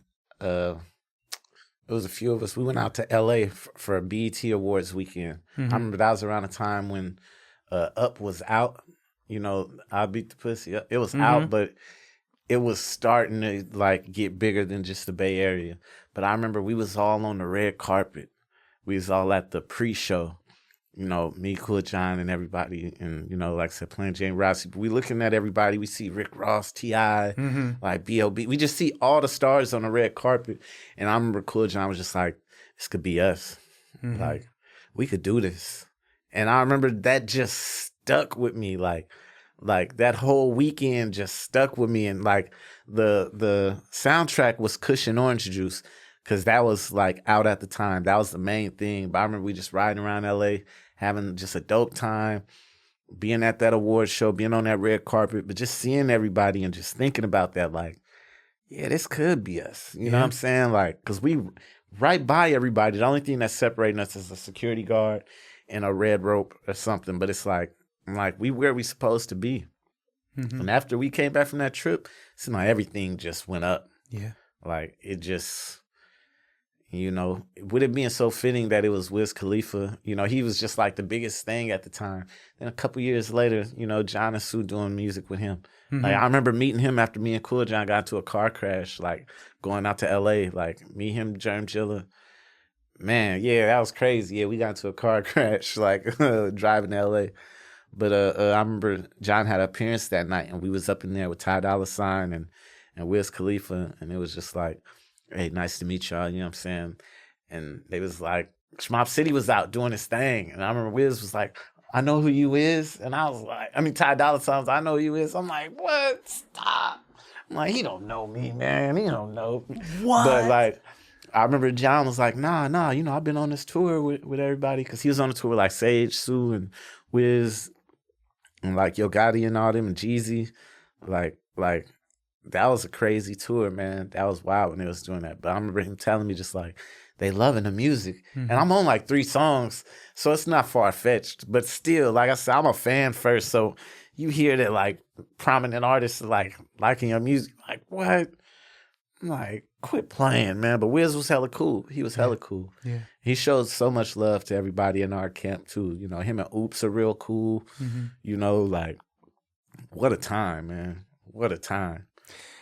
And it's moments like that light a fire underneath your ass to like keep going and do it better than you did before. Dude, it's so many moments, because I could say that one, but seeing when 2 Chainz was at the house when he shot Only That Real with with Sue and Sage, and I remember he pulled up to Kool John house in the Rich. That hit different, because he doing the scene in front of my car. I had a little white Acura, and it's like, the Acura wasn't nothing but just the fact that he doing it in front of my car, and just, I remember it was just like, man, I had work the next day. That just hit different. I'm like, we just shot a video with 2 Chainz and stuff, and, you know, I'm at work the next day like, I shouldn't be here. Like, I just felt like I shouldn't be here. Like, it was wild. That was while you were working at Home Depot? Yeah. Oh, bro, I'd be like, I can't look at these wooden panels for another minute. Yeah, I gotta go home and I ended write. up getting super high one day and just like, I can't do it. And they was like, Sterling, come to the office. They was like, yeah, someone said that you're high. And I'm like, because I am. And they was like, it was like, you don't want to be here. Some people, they knew what time I was on. They knew I had shit going. You know, shout out to DJ Shellhart. I remember she worked up in there, and we both worked in the same department, and she'd be like, man, I'm going to leave this place and start DJing, man. I might intern at this radio station, but I'm a DJ. And she left and did everything she said she was going to do. And I used to be saying the same thing. I'm going to leave here and just start rapping. And so whenever I see her at events, it'd be just like, I just love it. Y'all did it. Love it. Y'all left Home Depot and did your thing. And I remember Tajay from Souls of Mischief.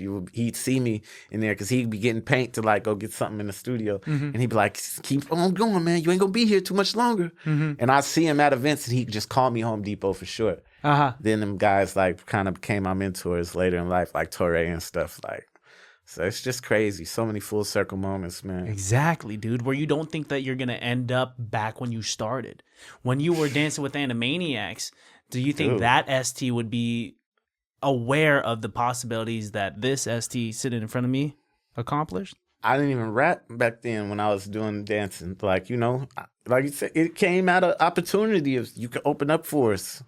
If Dooney never would have said that, ain't no telling. Yeah. Maybe you would have found it a different way, but it still wouldn't be this way. Yeah. I probably would have stayed in that Warriors internship, which it was a nice internship, but I didn't like the ticket services department, so I would have eventually quit. It was cool, but that one wasn't for me, but it was some good opportunity. But yeah.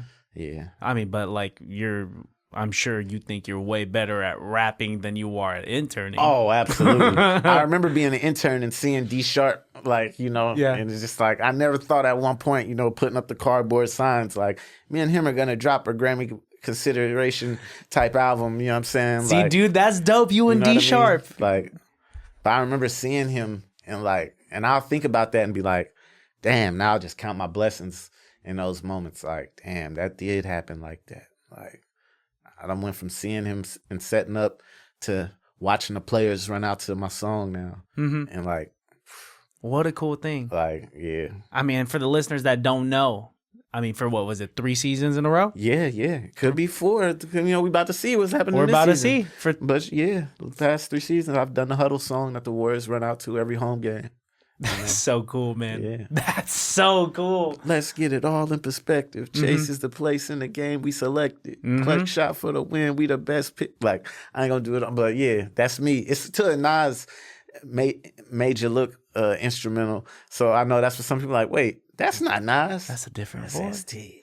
Yeah, but imagine like now, Curry, Klay Thompson, fucking. I'll be waiting to run into one of them like one day to just say, I'm like, hey, I am a fan, but on some other shit too. Y'all ran out to my music. That's like, my voice. That's me. And then you pick up a basketball, then break their ankles. I always think about if it go bad, if Curry was like, man, I hate that song. That's you. I'm like, dude. Oh, I'm like, I didn't know that was you the whole time. Like, that's not me. That's not me. That's not me. No, there's no way. That's you impossible. You gotta hear the second verse. Like, dude, yeah. What if one of these like basketball players? What if Steph Curry walked up to you and be like, wait, that's your song? And you're like, yeah. And he's just like, let me hop on that second verse. I'm like, Sharp, cue it up. What we doing? Why are we wasting time right now? Yeah, what are we? Yeah, dude. Yeah, absolutely. Wow. Who do you think is the first member of the Warriors to pick up rap? And is it Draymond? Historically, or you like that team that's like they Let's got say right now. Let's say right now. Right now, if I had to give it to anybody, damn. Oh, man. I don't know, man. Moody looked like he could probably spit something. DeAnthony Melton, he looked like he probably got some bars or something too. You know what I mean? Yeah, I don't know, man. I really can't. Steph actually did have an old rap. I remember, you know, he's the only one that I know on record got something. You know, it wasn't the dopest at the time. I'm sure he's probably amazing by now, you know what I'm saying? But, you know what I'm saying? I probably have to say Steph. Wow. Look at the camera and tell Steph to do a collab with you. I'm saying, Steph, what are we waiting for? You know what I'm saying? That needs to be you on the second verse to the Huddle song. It could go down. Let's talk to management. It could happen. Baron Davis is someone else that like actually spits, right? Yeah. So when I was in the internship, he was there. And so I remember seeing Baron Davis in the office, like when it was downtown Oakland and stuff, like, And, you know, I remember working the games. In the game, the rapper came to the game. I remember being ticket services. You know, when they came, he was like 40 deep, like with hella people. And they showed up to the playoff game. And I'm around, I was like, oh, shit, the game. Like, Wow. And that's when I found out him and Baron Davis was like God brothers. Oh, shit. Because I didn't even know, like, I was like, wait, what? I seen somebody inside the NBA stuff. And like, because I had to do my due diligence afterward, like, wait, the game rock with Baron Davis like that? Uh-huh. And yeah, it was, that's just hella dope. You know what I'm saying? But Crazy crossing of universes. Like the another hoop team pulling up. There was so many of them. There was so much red. Like, damn. But dude. I was a huge fan of the game too, you know, at the time. So just seeing him up there, it was like, he like 6'4" too. Is he that tall? Yeah, the game tall. He can play, man. He can play hooped too. Yeah. Damn, Is dude. he nice? Fuck, I dude. figured if Baron Davis could rap, the game could probably play some basketball. You know, if they hang out a Yeah, lot. you're right, dude. It makes sense. I mean, it's the thing where, like, they say, like, every athlete wants to be a rapper, every rapper wants to be an athlete. Yeah. I mean, like, they kind of, like, go hand in hand. Like, I can't, like, imagine next, one of your songs be playing on 2K. Man, that's what we need. You know, we need that. Yeah. Shout out to all the artists from the Bay who got stuff that's played on there. Just if you got on there, period. Because, you know, placement, syncing, man, that stuff just... I only got synced on, like Tyler Perry's show, All the Queens Men. Nice. Season 2, episode 11. Shameless promo. But I'm just saying, like, it came, like, out of nowhere. Like, so I'm trying to, you know, get those opportunities as much as I can. People be like, yeah, do it again. Oh, I'm trying. I'm Hell yeah. trying. Like, Let's push that shit. Yeah, I'm trying to get more. Like, Fuck, dude. So, you know, just keeping it lit. So, yeah. How about the acting bag? Is that something you'd be interested in too? Yeah, actually. You know what I'm saying? 'Cause I took some acting classes at Cal State East Bay when I went there. Nice. And, you know, I got in the movie Blind Spotting. That's right. Like back in the day. The Locks ST too. I had the Shmop hat on too. Woo! Like, but it was an improv line and they kept it. And, you know, like I got paid for that line too. What did you say? I said, the bitch was so tall she had 2 sets of kneecaps. And they kept it. They was like, wait, run it back. I had to say it like 2 more times. You know, but it was supposed to just be a line like David and Rafael Casal was having like a little argument. They was like, me and 2 other extras, we was just walking by. They was like, just say something, you know, just to provide some type of dialogue. And I was just like, the bitch was so tall, she had 2 sets of kneecaps. The director said cut and was dying laughing like, wait a minute. Wait, what? And the fact that that's what made it in, like I said a joke and that's what got me in there. But they wanted me to show up because Rafael Casal, he watched me on Loaded Up. And he'd be like, I love the improv shit you be doing. So just pull up. And so, you know, that had nothing to do with rap. Yeah. You know, that was just right place, right time. And, you know, I was there all day. I thought it was just hella dope. All the Star Wagon stuff there. It's like a real full-fledged Hollywood set right in West Oakland down the street. I'm like, I was surprised more people didn't show up just to, you know, have that experience. And so, yeah, I was there for like 5-6 hours, man, just to do that one scene. But when it came out, man, so many people seen it. So many people would hit me like I graduated college, man. When they Yo, see we that. seen you in Blind Spotting.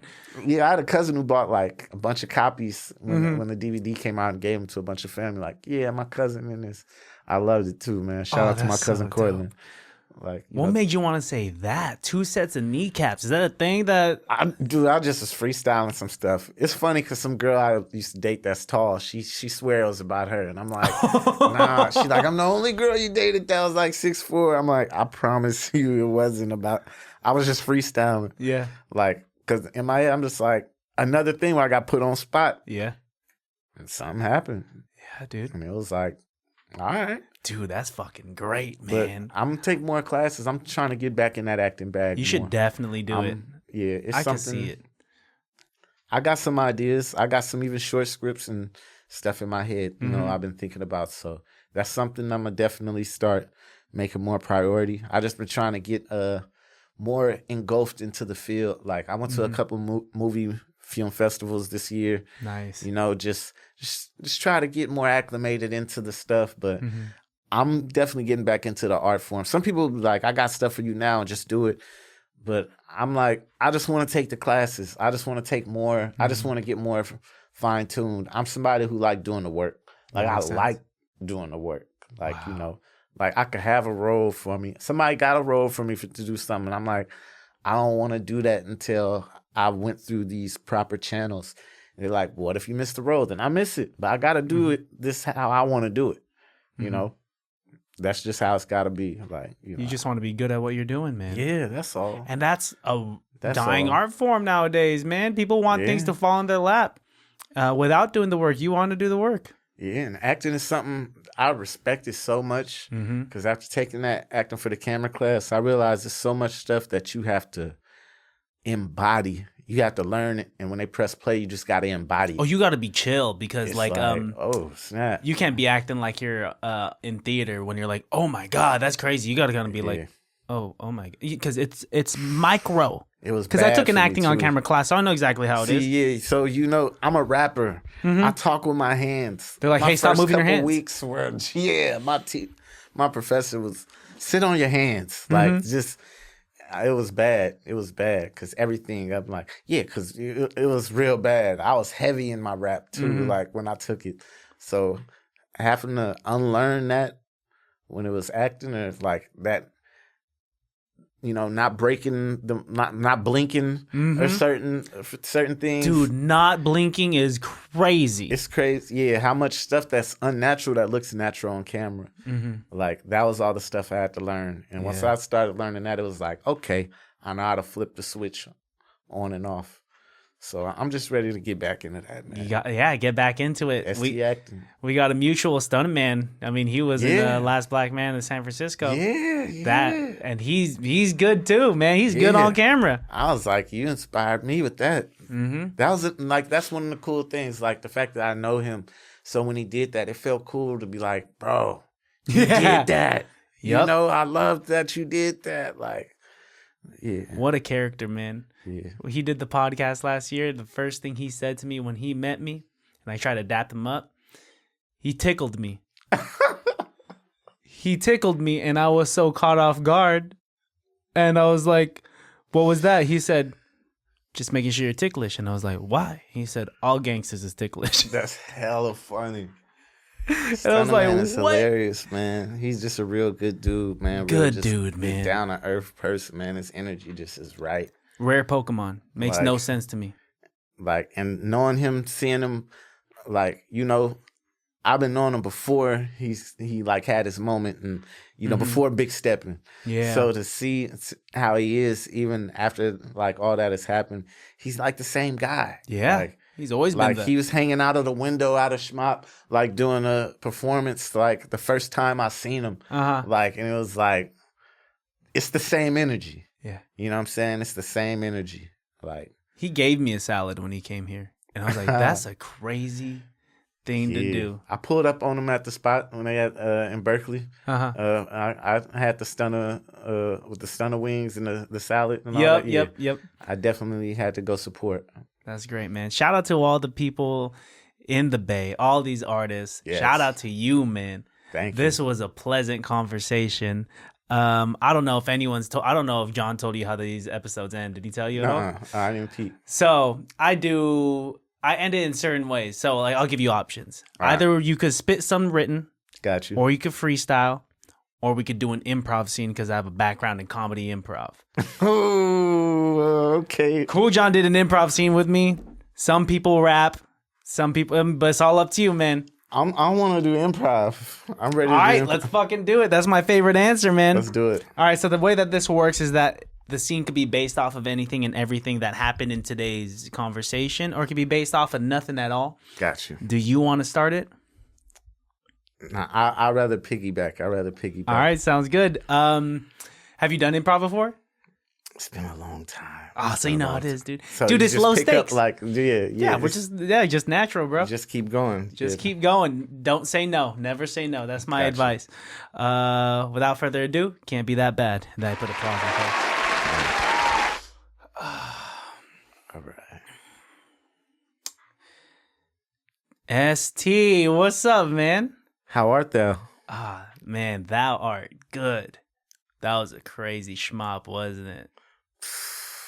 Dude, I don't think I've ever seen that many legs hanging off the wall like a chandelier. Like, It was Yeah. crazy. It was like 8 legs. That means there were like 16 kneecaps. And you know me and kneecaps go back. I'm just saying. Yeah, you got a whole know. kneecap thing, ST. Yeah. You know, a lot of them bend over, you know, with not praying though, you know, but God forgive me. He knows where my heart is. No, I know. But you know You what I'm could. saying? I mean, you could like both, right? Absolutely. A religious man Absolutely. could be a freaky man. A religious man, yeah, you know, part the Red Sea, part the left cheek, all that, you know. Oh, I never heard of that. I'll have to write that down for when I'm talking to my honey. Throw it in your mental Rolodex, you know. Yo, when you were performing last night, by the way, you jumped into that crowd. You crowd surfed for the first time, ST. I'm proud of you, man. And, you know, I've been looking for my keys ever since. Someone took your keys from the crowd surf? Yeah, someone took my keys. What? So, you know, but it's all good. The homie had bipped the window, you know what I'm saying? And then he did something with the steering column. So I made it home. Oh, so you know, it's all good. you bipped your own window? Well, not me, but allegedly someone made arrangements, you know, but I made it home safe, you know. Oh, a window was bipped is what I'm saying. Yeah, Okay, a gotcha. window was bipped. I thought you were telling me someone took your keys and didn't take your car. Nah, yeah, opposite. Car gone, car, keys gone. You know what I'm saying? Damn, dude. Yeah. Well, These you things know, happen. the next Shmop is coming. What's happening?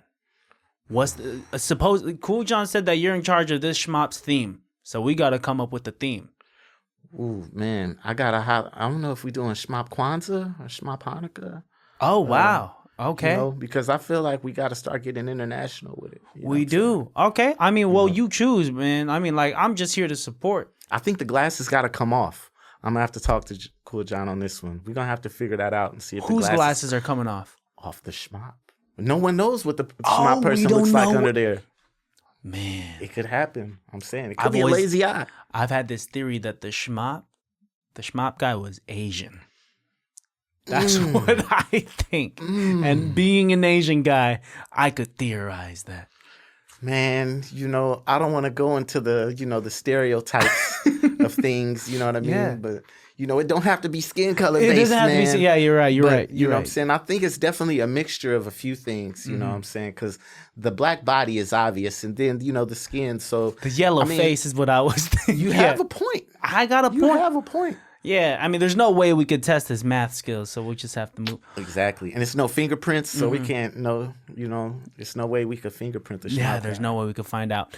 Cut to a party city when Christian and ST are shopping around for decorations for, what's the theme? Shmop Kwanzaa. Shmop Kwanzaa. All right, ST. I don't know nothing about Kwanzaa, nor do I think I'm in the place to say anything about Kwanzaa, so I I'm going to just let you freaked do out the that one. shopping. You know, I'm looking for something with maybe Dr. Umar next to, you know, with the Shmoplife thing, you know what I'm saying? Or, you know what? We might have to switch that one. I'm thinking, At Party City, you think they got something to You do know- with Dr. Umar? you know what? I'm thinking, you know, it's still February with the same little theme, so maybe we could think Shmop Valentine's. Okay, You know so what we're I'm going saying? from Shmop Kwanzaa to Yeah, Shmop you know, Valentine's. let's make it not so serious. Yeah, you Oh, know I what I'm see. I saying? gotcha. Okay, I Shmop see that. Valentine's Day. Shmop Valentine. And see, with that, because most Shmop boys have more than one Valentine. Uh-huh. Oh, I don't know if I'm supposed to say that on air. No. Joking. Cut to the Shmop. Cut to Shmop Valentine's Day. All right, ST. I got my eye on honey over there. Who you got your eye on? Who you gonna ask to be your Valentine at this event? Probably the DJ. The DJ. Because I noticed that she was flowerless. Every other woman in here had flowers. You know, Kool John always get flowers to all ladies. So man. she ain't got none. So every other girl here is Kool John's Valentine? I mean, I can't necessarily say that because he's making sure everybody feels, you know, a part of their event. Inclusive. That's So what you know it what I'm is. saying. But that DJ, she doesn't have flowers. So I think she might be a tulip person. All right. You know what I'm saying? Let's go break down what your pickup line is going to be. What are you going to say to her? It's got to be something that goes with the tulips.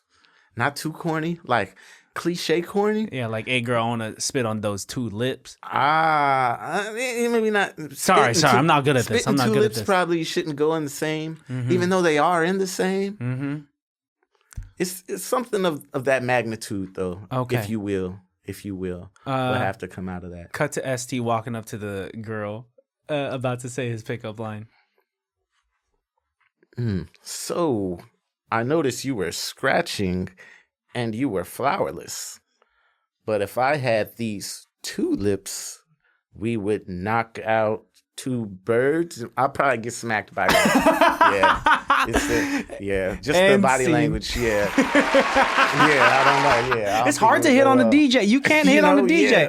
And it's crazy. I always like DJs. I don't know. Oh, is that like your type? You got a thing for DJs? Not always, but I don't know. Something about the woman commanding the room, like I feel it. It's like you pulling these strings. It's like you telling a story, and I feel like sometimes I'll hear it. I'm like, wait, what's going on through her mind? Sometimes I gotta walk up to the DJ and be like, what's going on in your head right now? Like, you single? Did you just go through a breakup or something?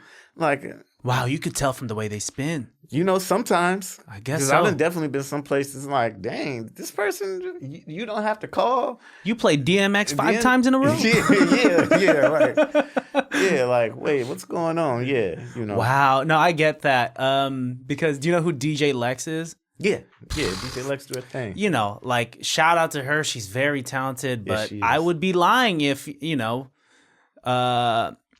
I didn't feel nothing in my hormones shift when I see her do her thing, she's aesthetically pleasing and sonically pleasing. And the way that she commands a room is just like, yeah, you could ruin my life tomorrow if you want. What's not to like, it's, I don't know. It's some DJ out there. I forgot her name. I just seen her like, she be having viral takes. She'll just be shaking her boobs. Wait, she's scratching with her boobs? She'll just she'll just do the content, the music we playing, and she'll just be like shaking to whatever the beat is. And then, she barely even touched the board. It'd be like, I'm like, give her an award because her craftsmanship is amazing. Like, I'm just saying. Oh man. But my favorite female DJ is DJ Shell Hart. You know what I'm saying? That's the homie. She do her thing. Yeah, dude. So shout out to DJs. Shout out to female DJs because they're really taking over the world. You know what I'm saying? Who is DJ Mook? She do her thing. You know what I'm saying? Nudes is doing something. Yeah. A lot of them out there. ST, man, thank you for doing improv with me. That was incredible. Oh, man. You really just rolled with the punches. Really? Yeah, a little bit. I could even tell it all. I know how to keep it going. You know what I'm saying? Shmop Kwanzaa is a crazy thing. I know. I just threw that out there. It's not a real thing. It's not a real thing. I know it's not a real thing. And there's nothing that I can say to add to Shmop Kwanzaa. I'm not in the position to be like, and you know what I think we should add to Shmop Kwanzaa? I'm not that guy. Nah, that's crazy. Out of all the ones I could throw out, I don't know why that one came. Yeah, you said Dr. Umar. You were at a party city asking for Dr. Umar paraphernalia? Yeah, Shmop Kwanzaa. ST, this was great, man. I had a great time. Likewise, man. Not the last time. There'll be another time. Yeah, we could do this. You're always welcome to the studio. We could have like an update on your life next year, and we'll get into it, bro. We could do that, man. Life is good. It gets better each year. I could honestly say that. That's beautiful, dude. Shout out to you. Shout out to fatherhood. We didn't even get to talk about too much about you and being a dad, but that must be an incredible thing. It is. That's a whole another episode, man. Whole other episode, fatherhood. Yeah, I need a drink before that one. Well, we'll have another. Next time we'll take a shot. It's good. I'm with that. Yeah. We need some Shmop glasses for you, man. Oh, fuck yeah, dude. I'll decorate the fuck out of the studio with some Shmop shit. Shmop glasses. Man. Yeah, dude, that'd be great. Before we get out of here, look into the barrel of the camera. Tell people what they have to look forward to. Oh, yeah, you had a whole album drop in April. You got one coming up. You got a single, Big Bank, out right now. Yes. And what else do they have to look forward to? And so look forward to the brand new EP with me and Finesse dropping around the Halloween time, produced by Drew Banger. That's coming. So that's what's next up on the docket. Okay. We about to drop that. And of course, like you say, Big Bank is the newest single that's out. And then I just got a lot more stuff coming. Me and D Sharp are working on part 2 of our project. I got like 4 things I'm recording for right now. So like I got a good at least 50 songs in the vault. You know what I'm saying? Wow, like 50. Just it's which I feel like most artists should have that. You know what I mean? Yep. Like, so you can strategically pick from not just the last songs you recorded, but what's really dope. You know what I mean? Yeah. That's beautiful, man. That's the way to do it. And then one more thing, once again, while looking to the barrel of your camera, leave my listeners with the phrase of saying a piece of advice that reminds them that it can't be that bad. Oh, man, you woke up this morning you breathing, you watching this podcast, so it can't be that bad. It can't be. As a matter of fact, it should be amazing if you're watching this, you know. So just make sure you live your life to the fullest. You know, don't leave nothing on the table. Don't leave no money on the table. Don't leave no feelings on the table. Don't leave nothing that you haven't done undone. And yeah, that's the best thing I have to say right now. Beautiful. ST Spittin. Thanks for Appreciate it, coming man. through, man. Until next time, baddies, Yes. you guys know where to find me. You guys know where to find the podcast because you're already here. Peace, love, and bye.